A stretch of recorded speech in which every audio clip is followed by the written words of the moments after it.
Central modern BEd college की online class में आप सभी का पुनः स्वागत है।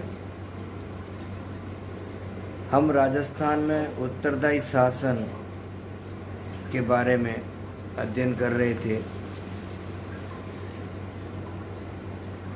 भारत के अन्य क्षेत्रों में यह राष्ट्रीय आंदोलन के चलते विभिन्न राजनीतिक संगठनों के द्वारा भारत में राजनीतिक जन जागृति का कार्य चल रहा था, तो राजस्थान भी उससे अछूता नहीं रहा।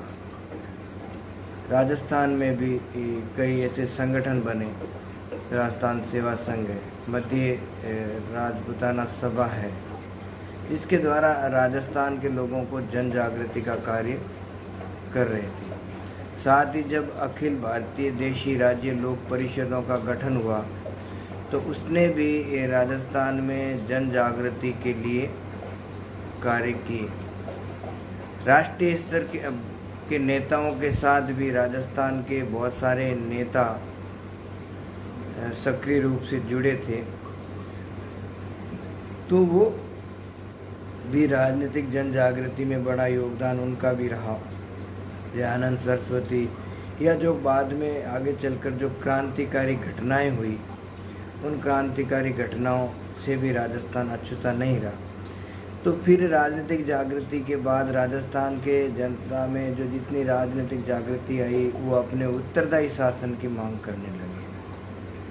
तो उसी कड़ी में हम पढ़ रहे हैं कि प्रजा मंडल की स्थापना विभिन्न राज्यों में जो हुई, उसमें विशेष तौर से हमने जोधपुर और मेवाड़ के बारे में अध्ययन किया है।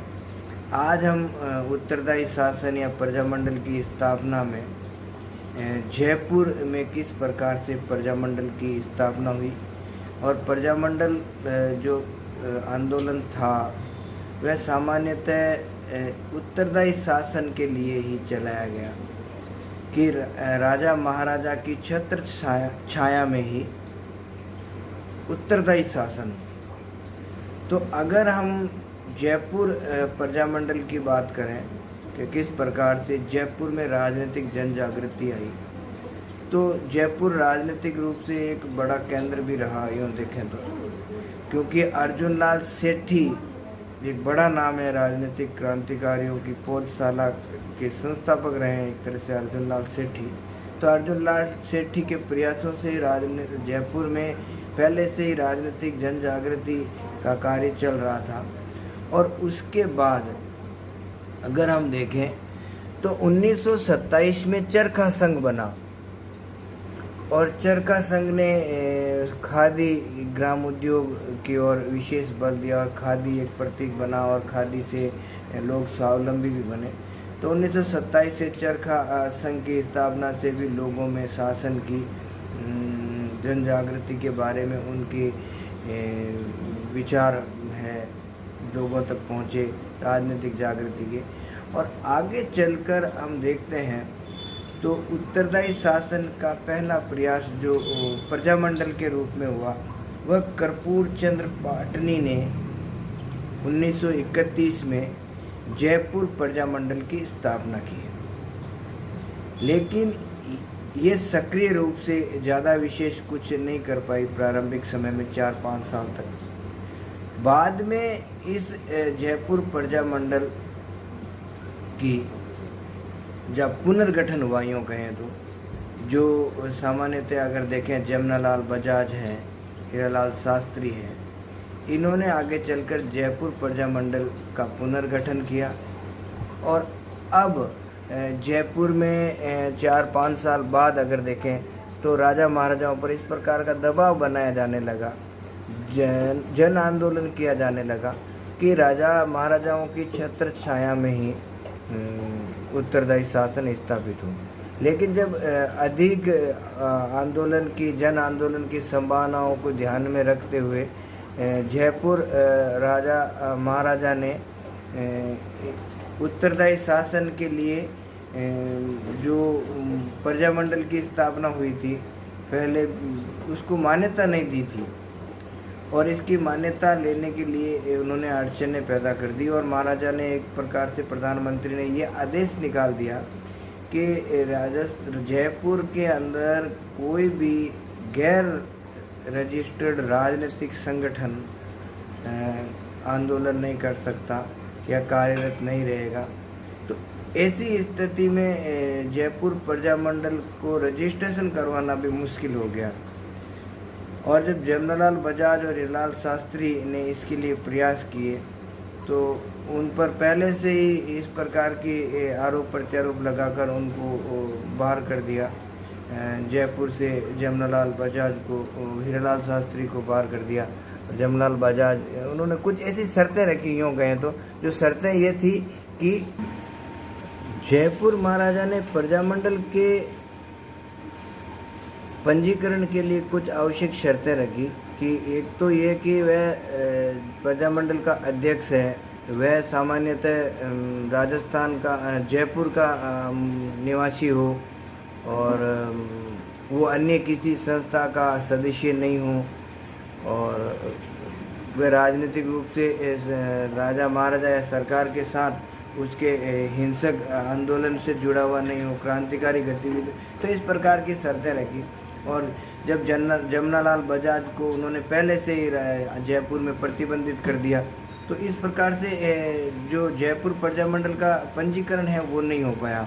लेकिन पहले से ही ये योजना तय कर दी गई कि अब हम जयपुर प्रजामंडल का अधिवेशन बुलाएंगे। जमनालाल बजाज जब जयपुर आए तो उन्हें बंदी बना लिया गया और उसे जेल में डाल दिया गया।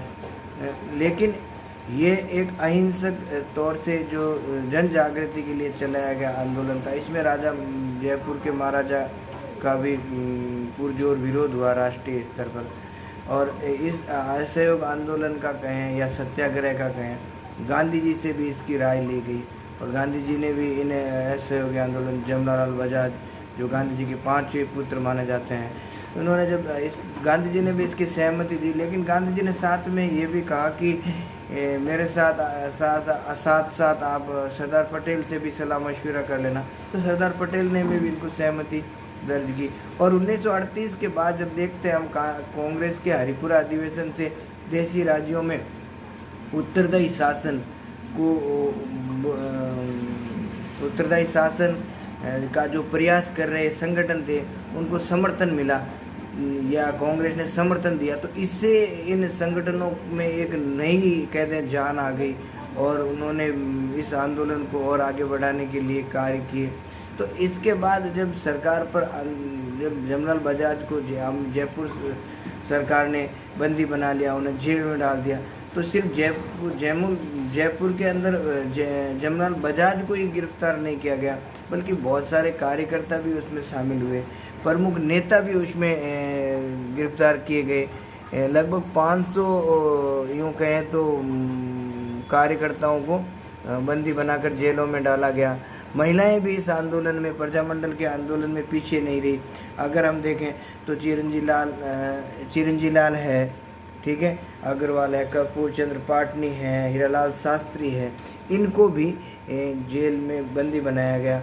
और इससे ये हुआ कि जयपुर शासन की सरकार के प्रति जो या जयपुर सरकार की जो या महाराजा की जो प्रजामंडल के लिए जो नीति रही वह एक सही नहीं रही। जबकि प्रजामंडल आंदोलन चलाने वालों ने स्पष्ट कोई हिंसक घटना को कोई अंजाम पहले भी नहीं दिया और आगे भी नहीं देने वाले थे। उनका एक सीधा सी बात थी, 1 मिनट के लिए अगर हम समझें कि इन राजा महाराजाओं से उत्तरदायी शासन, यानी राजा महाराजा की छत्र छाया में ही उत्तरदायी शासन की ये लोग मांग कर रहे थे, क्योंकि राजस्थान में ऐसी घटनाएं घटित हो रही थी जिसका कोई उत्तरदायित्व लेने को तैयार नहीं था कि वो किस प्रकार से वो घटनाएं हो गई। जैसे अगर हम राजस्थान के विभिन्न क्षेत्रों में, जलियांवाला बाग हत्याकांड हुआ भारत में, ठीक है, जिसको सभी परिचित है, लेकिन वो किस कारण हो गया उसका उत्तरदायित्व किसी ने नहीं लिया। ठीक ऐसा अगर राजस्थान के अगर देखें तो नीमड़ा कांड है, मानगढ़ पहाड़ी का 1913 का हत्याकांड है, ठीक है ना।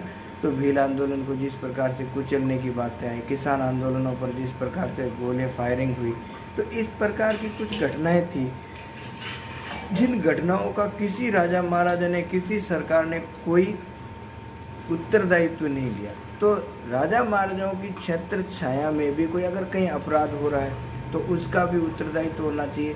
साथ में राजा महाराजा या सरकार जो कार्य कर रही है जनता के हितों को ध्यान में रखते हुए सार्वजनिक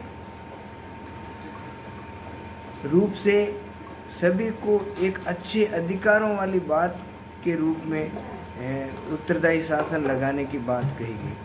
जब किसान आंदोलन चल रहे थे, किसान आंदोलनों पर हम देख रहे हैं किस प्रकार से सरकारों ने एक जनता अपने अधिकारों की बात कर रही है, सरकार उनको अधिकार देना नहीं चाहती। अभी पीछे हमने पढ़ा कि किस प्रकार से बिजोलिया किसान आंदोलन है, ठीक है ना, उसको हमने पढ़ा। सीकर का किसान आंदोलन है, सीकर जयपुर है, आमेर है, रियासत का एक हिस्सा था। तो हमने पढ़ा कि सीकर किसान आंदोलन किस प्रकार से। तो उत्तरदायी शासन की मांग करना कहीं अनुचित नहीं था, कहीं अहिंसक बात नहीं थी, और राजा महाराजाओं की छत्र छाया में ये आंदोलन होना था। लेकिन अगर हम देखें तो इस छत्र छाया में भी राजा महाराजा हैं, वो हमें कह दें या जयपुर के लिए कहें तो उत्तरदायी शासन को स्वीकार नहीं करना चाहती थी। फिर हम देखते हैं 1939 के कांग्रेस के हरिपुरा अधिवेशन में जब उत्तरदायी शासन के लिए जो विभिन्न रियासतों में जो संगठन चल रहे थे उनको जब मान्यता दे दी गई, उनका समर्थन किया गया, तो एक इन प्रजामंडल आंदोलनों में एक नवीन जीवन का संचार हुआ और फिर इस पर दबाव बनाया गया। और जब इस प्रकार से जमनालाल बजाज है, हीरालाल शास्त्री है, महिलाओं है, 500 से ज़्यादा जब सत्याग्रहियों को जयपुर रियासत के सरकार ने जेल में डाल दिया, तो इसका प्रतिक्रिया हुई। गांधी जी ने भी जयपुर के महाराजा को पत्र लिखा और चेतावनी तक दी कि उत्तरदायी शासन। तो अंततः जयपुर रियासत को भी झुकना पड़ा और उन्हें इन के जो सत्याग्रही थे या प्रजामंडल के लोग थे उनको 1939 में रिहा करना पड़ा। 1940 में कुछ परिवर्तन हुए, सरकार के जो सामान्यतः दीवान बदले, प्रधानमंत्री का बदला हुआ। तो 1941 में प्रजामंडल का तीसरा आंदोलन हुआ और 1942 में अगर हम देखें तो भारत छोड़ो आंदोलन प्रारंभ हो गया। भारत छोड़ो आंदोलन में अगर हम देखें तो मेवाड़ ने भारत छोड़ो आंदोलन के साथ अपने आप को राष्ट्रीय स्तर पर पेश किया। यहाँ भारत छोड़ो आंदोलन को लेकर प्रजामंडल के अंदर फूट पड़ गई एक तरह से, ठीक है ना, एक राष्ट्रीय स्तर पर। और एक राजस्थान जयपुर के उत्तरदायी शासन की मांग को लेकर विवाद हुआ। इसी के चलते बाबा हरिश्चंद्र है, रामकरण जोशी है, दौलतराम भंडारी है, इन लोगों ने हीरालाल शास्त्री है, जमनालाल बजाज से अलग होकर एक आज़ाद मोर्चा बना दिया और इस प्रकार प्रजामंडल में फूट पड़ गई हो कहें तो दो टुकड़े हो गए एक तरह से। तो प्रजामंडल की इस समय में 1942 से लेकर आगे के कुछ सालों में 2-3-4 साल तक ज़्यादा कोई सक्रिय रूप से भाग नहीं लिया या कोई बहुत बड़ा उनका अचीवमेंट नहीं रहा।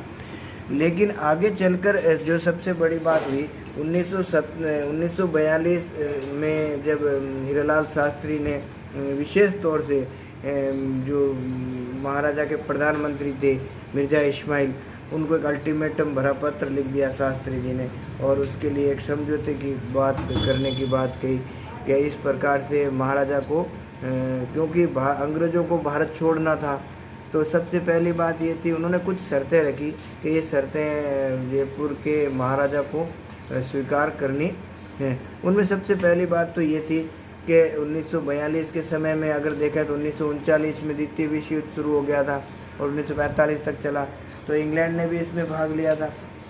तो इसी स्थिति में इंग्लैंड का एक समर्थन दिया जा रहा था, जन धन और सैनिक समर्थन इंग्लैंड को लड़ने के लिए। तो पहली बात ही ये रखी गई कि महाराजा है वो सामान्यतः युद्ध के लिए सरकार को, अंग्रेज सरकार को किसी प्रकार का जन धन का सहयोग नहीं देगी।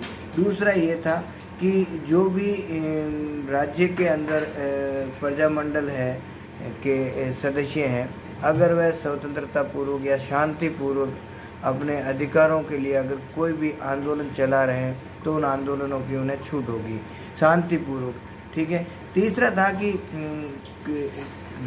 1942 में भारत छोड़ो आंदोलन शुरू हो गया। तो भारत छोड़ो आंदोलन शुरू हो गया तो राजस्थान से ही नहीं, भारत की विभिन्न रियासतों से बहुत सारे क्रांतिकारी हैं जो बाहर से जयपुर में आएंगे, तो उन पर उनको रोका नहीं जाएगा। उनको अगर कोई शरण दे रहा है तो उसमें, तो इसलिए सीधी सी बात थी, आंदोलन भारत की राजस्थान के विभिन्न रियासतों से या भारत के विभिन्न रियासतों से जो आंदोलनकारी जयपुर में अगर प्रवेश कर रहा है तो उसे रोका नहीं जाएगा। ये भी शर्त रखी गई। साथ में ये भी शर्त रखी गई कि जनता के लिए उत्तरदायी शासन को स्थापित करने के लिए शीघ्र अतिशीघ्र जितना शीघ्र जल्दी हो सके उस पर निर्णय लिया जाए। और प्रजामंडल के आंदोलन के नेताओं ने एक आश्वासन ये भी दिया कि ये उत्तरदायी शासन राजा महाराजाओं की छत्र छाया में ही रहेगा।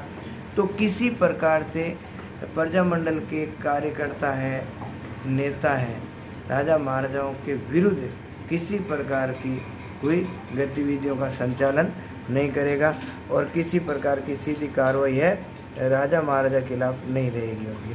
तो इस प्रकार से ये 1942 की मांग भी एक बड़ी आंदोलन के रूप में ली गई।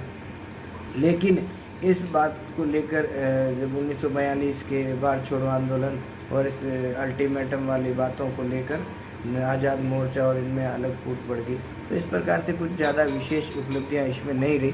फिर अंततः 1942 में महाराजा ने इन समझौते पर एक रिपोर्ट पेश की और इस रिपोर्ट में उन्होंने एक समिति बनाने की बात की। समिति ने 1943 में रिपोर्ट भी दी।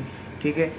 प्रतिनिधित्व भी दिया गया प्रजामंडल के सदस्यों को, लेकिन कोई विशेष हाल उत्तरदायी शासन की स्थापना की बात करें तो नहीं हुई।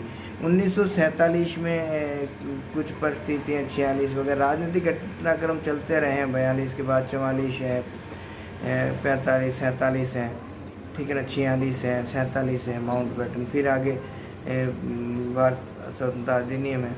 तो इस प्रकार से जैसे जैसे परिस्थितियाँ बदलती गई, राजा महाराजाओं का व्यवहार में भी बहुत कुछ परिवर्तन आते गए। और जब हमारा राजस्थान देश स्वतंत्र हो गया तो स्वतंत्रता के बाद जो रियासतों के एकीकरण की बात आई तो जयपुर ने सीधा प्रस्ताव को स्वीकार कर लिया और भारत में मिलने की, भारतीय संघ में मिलने का नरेंद्र मंडल नरेंद्र मंडल जो सभा थी उस सभा में राजस्थान जयपुर रियासत ने भारत संघ में मिलना स्वीकार कर लिया। तो अगर हम देखें उस तत्कालीन परिस्थितियों में जयपुर है, जोधपुर है, बीकानेर है और उदयपुर या मेवाड़ है, ये 4 रियासतें थी स्वतंत्र अस्तित्व बनाए रख सकती थी। तो सबसे पहले जयपुर रियासत ने ही भारत संघ में के साथ विलय पत्र की बात को स्वीकार कर लिया। बाद में दूसरी रियासतों ने तो स्वीकार किया। तो इस प्रकार अगर हम देखें बाद में 30 जून 1950 को जब राजस्थान संघ बना और 49 को और राजस्थान का निर्माण की प्रक्रिया हुई, जब भी जाके उत्तरदायी शासन स्थापित हुआ। तो इस प्रकार से अगर हम देखें तो राजस्थान संघ के लिए अगर हम देखें तो कोई विशेष यूँ कहें राजा महाराजाओं ने समर्थन दिया हो या सहयोग किया हो, नहीं। इन प्रजामंडल के लिए उन नेताओं का एक बहुत बड़ा योगदान रहा, जिसके कारण राजस्थान की जनता में जन जागृति भी आई और साथ ही स्वतंत्रता के बाद जब लोगों में जन जागृति का प्रभाव था, इसी कारण ये रियासतों का एकीकरण हुआ और राजस्थान राज्य के रूप में अस्तित्व में आया 1 नवंबर 1956।